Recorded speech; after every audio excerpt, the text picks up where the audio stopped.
it looks like Stark is completely clear for Mongrel, Tayson, and Mitro, pushing everyone else away from that power POI, so they will get that early access and the early priority to all of the loot and mats that come with it. Yeah, and it's not something I think you're going to see right off of the start. I think it's going to end up being more of a desperation play, but with 12 games over the course of the tournament, I would expect more than we traditionally see in the 6-game format. Teams are going to end up either requiring to pivot to other drop spots or go and contest other people with the idea of like, hey, if we go and take them out right now, we can leapfrog them super easily.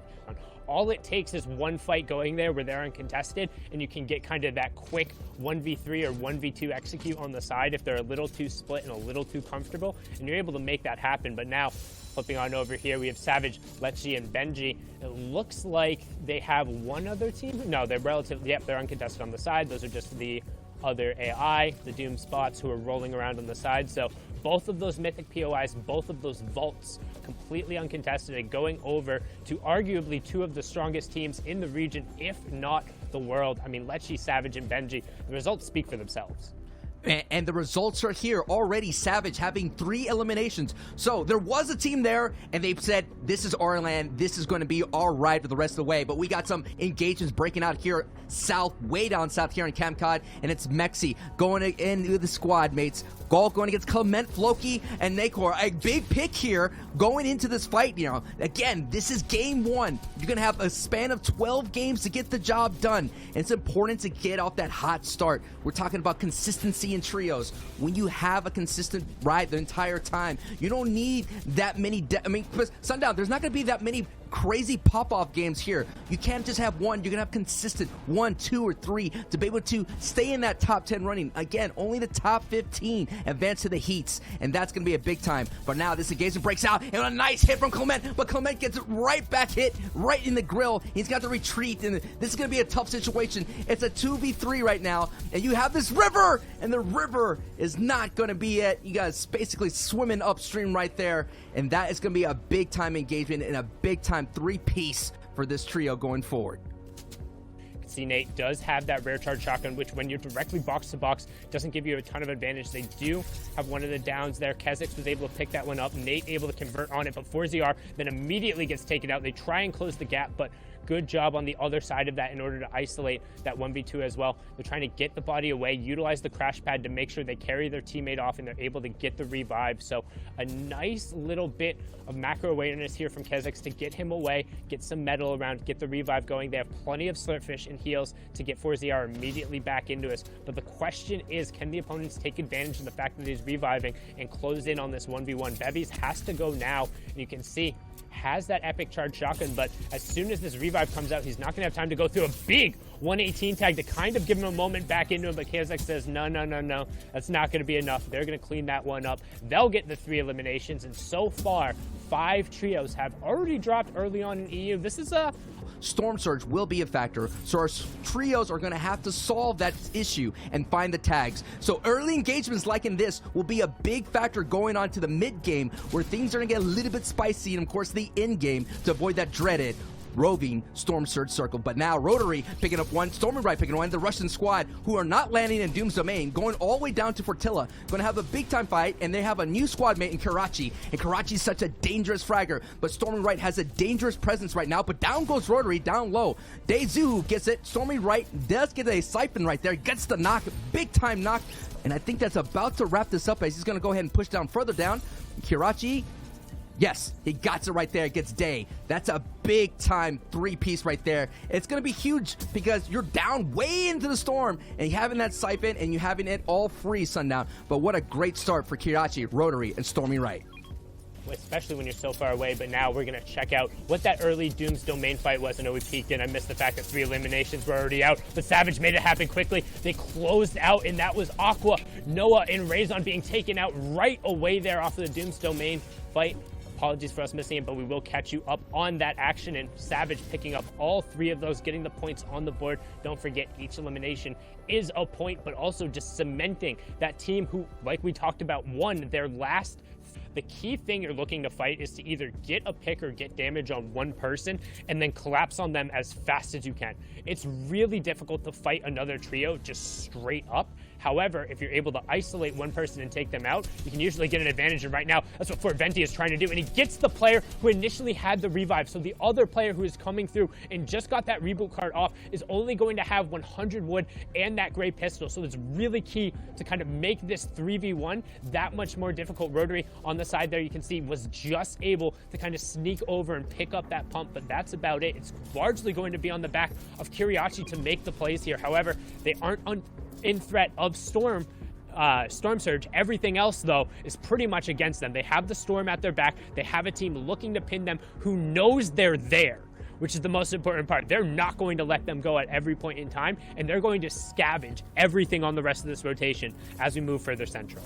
It's Dovin, Tez, and I believe Tiltern trying to get out of the side, just barely on the edge of zone. And it looks like the French squad is going to commit to a push here. Forziar ramping up, Nate on the other side. They're going to work together to try and maintain the high ground. They're going to take it away almost immediately. Tiltern goes down right away. They're going to box him up, shake him down, and then most importantly, they're going to make sure they get a max damage headshot to get that Storm Surge. So now they know where Tez and Dovin are, and they're going to close the gap and take this fight. Samamoner moment right now. The HP is being squeezed out of these boxes, and Dovin and Tez are gonna have to do their best to survive, but you only got a minute, and then Storm's gonna keep pushing. Down goes Tez, so it's up to Dovin. Can he clutch? No, he doesn't. That is the siphon. That is the points right there. And that is a second squad that Forziar, Nate, and Kezix get out. And these are going to be a lot of engagements going forward, as we see right here, the Rocket League new little era here. Going forward, a lot of edge fights, a lot of gatekeeping. But now the story is Mongrel, Tayson, and Mitro, who probably heard that none of us picked them, and they take out my pick. Down goes Enos Flick and Thomas HD, and they go down to the furious buzzsaw of Tayson, Mitro, and Mongrel. Unbelievable, Sundown. I can't, it's kind of like a disservice for them not to pick. I'm sure chat was going crazy and spamming Mongrel over and over again, and now they're making us look foolish. And actually, Thomas HD is still up. He still has an opportunity. He has to get away because he knows who's knocking on that door, Sundown. He doesn't really want to be able to stay in this distance, but I'm assuming if he had any utility, he would have used it to help in the fight before. You see 25 trios, 66 players still remaining, but first player will go down there, and a good job pushing into the box. Can they execute and close the fight out? That's Florini of M10 going down in the first case. No shakedown coming through, so not necessarily too worried about where the rest of the opponents are. They're just going to get whatever mats, whatever damage they can from them, back up and then reset, which is probably a good call. You can see them wanting to press forward, but they have enough space right now where they're not overly threatened. I'm surprised, that trios are using the crash pads. You see that more only in solo type competition, Sundown, where they're kind of using the crash pads to get in. But it's kind of showing you that how every point matters. And on a recent, the analyst kind of broke that down and saying, it's necessarily not about elimination. It's about placements. All throughout these high-level play and set lobbies, the elims come towards the end game. We're talking about zones 7, 8, and 9. And when it comes to trios, placements don't get dull out till top 17. So we are ways away from that right now. So you're seeing every point getting picked up. But I gotta wonder, Sundown, it's going to be half in the safe side and half in the storm. And once it pulls, you're going to see a lot of scramble and mad dash rotations. A lot of people using those crash pads. A lot of people using the shockwaves. As you've seen, a lot of picks are happening right here from this French squad. And then after that, zone 6, 7, 8, and 9 are going to be rotations. And 9 is going to be closing time, where it's going to completely close. So here's the chaos. As you see, Clement, Floki, Nacor have a full pool. They got to go all the way across, and look at how much they have to navigate through. And their IGLs, their in-game leaders, are going to have to lead them into the safe side. So everyone that you're seeing right here, ladies and gentlemen, on this screen are not safe. They're soon going to have to move to the other side, to the northwest side as much as possible. And you're seeing this team right here, as everyone's going to make a rotation, but that's the team. Benji, Lecce, and Savage. That is the team that's going to be the most dangerous, because Sundown, they got Doom's Mystical Bomb. To convert on that one themselves, but just being the benefactor of kind of riding around on the lower end. You can see Savage gets a knock there on Paco, so if he's able to convert on that, yep, Tomsy actually goes down from Tenzin. That was another point from them, so good job going through there. Storm Surge will turn off, and we're closing in almost on kind of that first placement threshold. So we talk about just how painful it is to go down before this circumstance. Well, you're going to be missing out on all those opportunities, not only for eliminations, but also picking up key placement points, as we see the French trio picking up the other French trio. Nate gets Clement. Nazor is also going down at the hand of 4ZR, so good job picking that one up. And we're getting really now into the moving circles. It signifies the transition from mid into late game, and it really is about execution here. And we talk about execution, you see a cheeky little gas can there in Mongrel's inventory.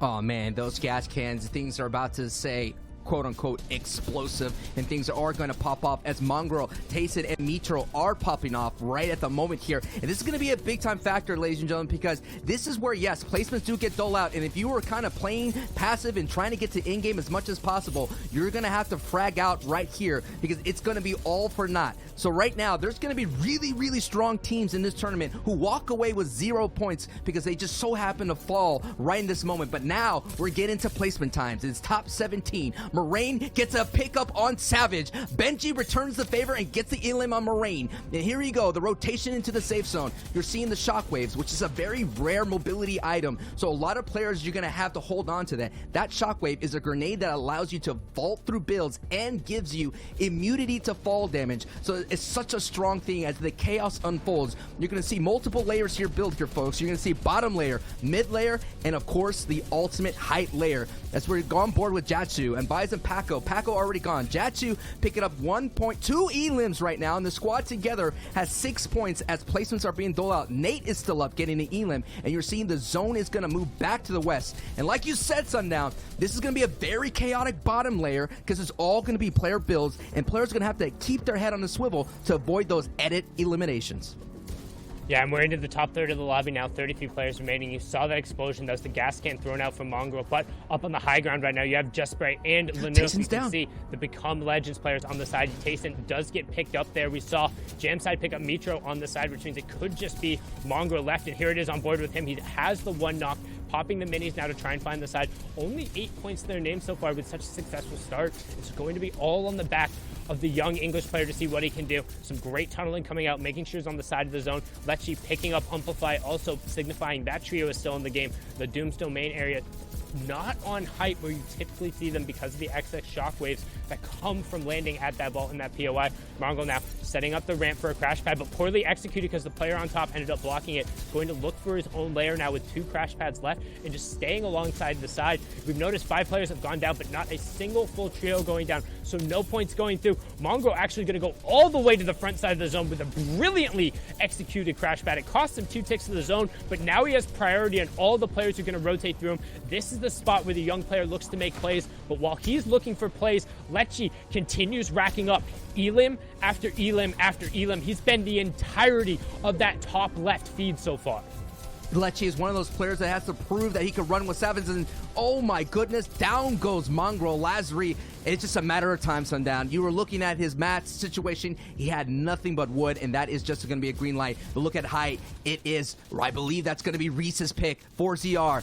Kezix and Nate, they have the strong hood, and I can't believe the team from Doom of Benji loses height, but they're still in the mix right now as they get a split. 4ZR at the ultimate high. Look at the left side. 4ZR is really high up there, so no one could take height with him with the shockwave. And then down below is Nate and Kezix are kind of disrupting everything down below, and that is what's called a split. And that split's going to be a big time factor right now. Now we're on board with the top of the split as Benji goes down, Lecce goes down, so it's just going to be a matter of time. It is Reese's pick all in the writing right now as they have the advantage here, Sundown. It's Become Legends on the low ground against Grizzy and Rams, the French against this squad here. And one thing, Larice, the converted, I believe, mobile or console player coming over and having a great showing so far. Rifla and Slicks, the team we saw beforehand, are now going to deal with the crash pads being down. It should be an execution from the top, cleaning this up. They're already on 14 eliminations. Can they make it 17? Or can the Become Legends trio do something from the low ground? Larice goes down first to 4ZR, up on the high ground. Kezix finds Rifla, and then right at the end, he catches Slicks. Rams, Kezix, 4ZR, and Nate finding themselves in the #1 spot. Look at that breakaway, though, guys. 42 points. Now, the big note here is take a look who's right behind them, though. Benji, Fishy, Savage, and Lecce. Do keep in mind the spread in points differentials here is because they placed 5th in that last game, but still racking up 12 eliminations as a team to keep them in 2nd place.